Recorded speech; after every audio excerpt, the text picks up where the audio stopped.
So I was recently selling a property in Orange County, Southern Orange County, in a city called Dana Point. It was a single family home that had a beautiful ocean view looking out of San Clemente and into San Diego.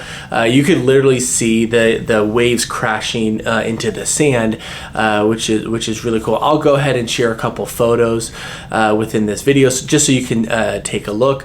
But definitely know that the photos don't do it justice. When you see it in person, the view is just spectacular.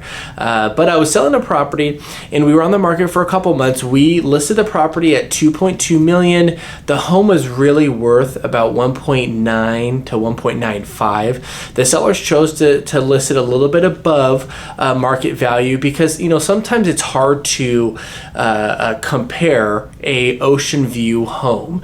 Now this property, it did need a little bit of cosmetic work done to the home, but it was definitely livable, and it was up on a hill in a cul-de-sac and had a beautiful ocean view.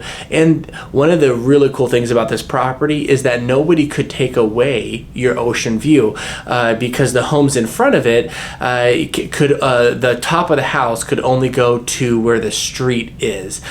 So it secured this ocean view, and not every home that has ocean view or had an ocean view had that benefit there. So definitely it was a little bit more of a one-of-a-kind ocean view home in Dana Point, single family, up on a hill in a cul-de-sac.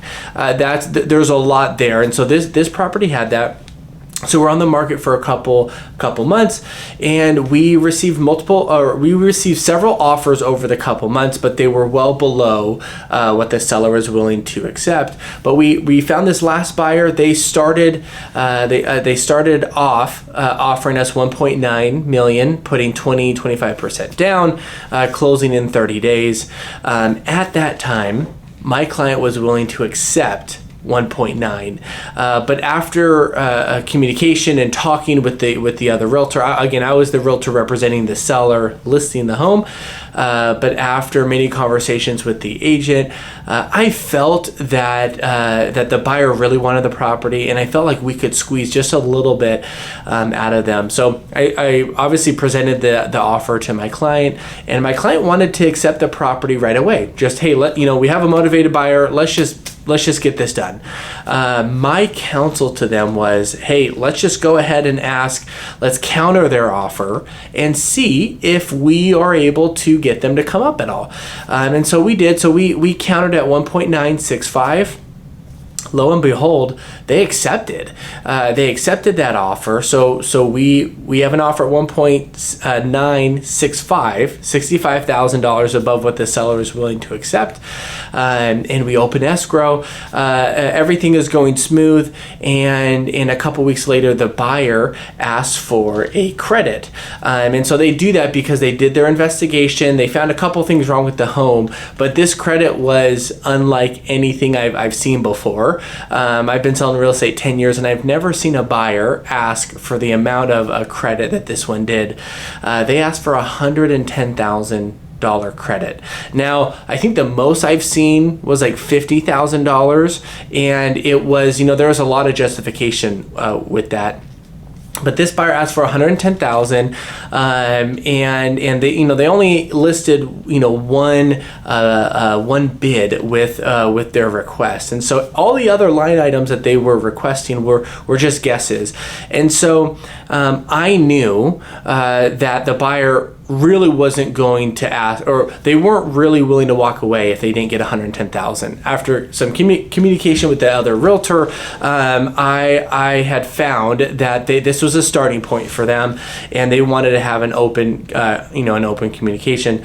And so I presented to my clients, naturally, like any seller, they were livid, and they were, what the heck is this even a serious buyer? And that's a natural feeling, when you have a large credit like that, a seller, and even myself as the listing agent, we feel that this might not be serious, that this buyer could have just, gotten us to get into escrow and then wanted to, kind of chop this down even more. So we were kind of going back and forth. My seller was willing to credit them $35,000, which is still a lot of money. But they were willing to credit them $35,000. Long story short, I was able to get the credit down to $10,000. Buyer asked for 110. We got them down to 10, even though the seller was willing to credit 30 to 35,000, right around there. Because again, if you look at it in the seller's view, they got there's even if they credited them 35,000, they're still above 1.9. Right, so this goes to show you that with negotiations, sometimes when people start, and I've seen this before, when you're negotiating with somebody, sometimes you ask for a stupid number so that you still land somewhere in the middle, which is far above what you really wanted. Now, on my side, as I'm representing the seller, my job is to, come to reality. I was asking for more justification of why they're asking for that credit. They weren't able to provide that. They kept coming, kicking and screaming, basically asking for more money. But my job is to, protect the seller and to not necessarily get them the best deal, but get them a deal to where we can still close with costing them the least amount of money. So I have two goals there. And in wrapping up, the seller is absolutely ecstatic, knowing that they got the price. The credit was much lower than what they planned on, and they are super happy. And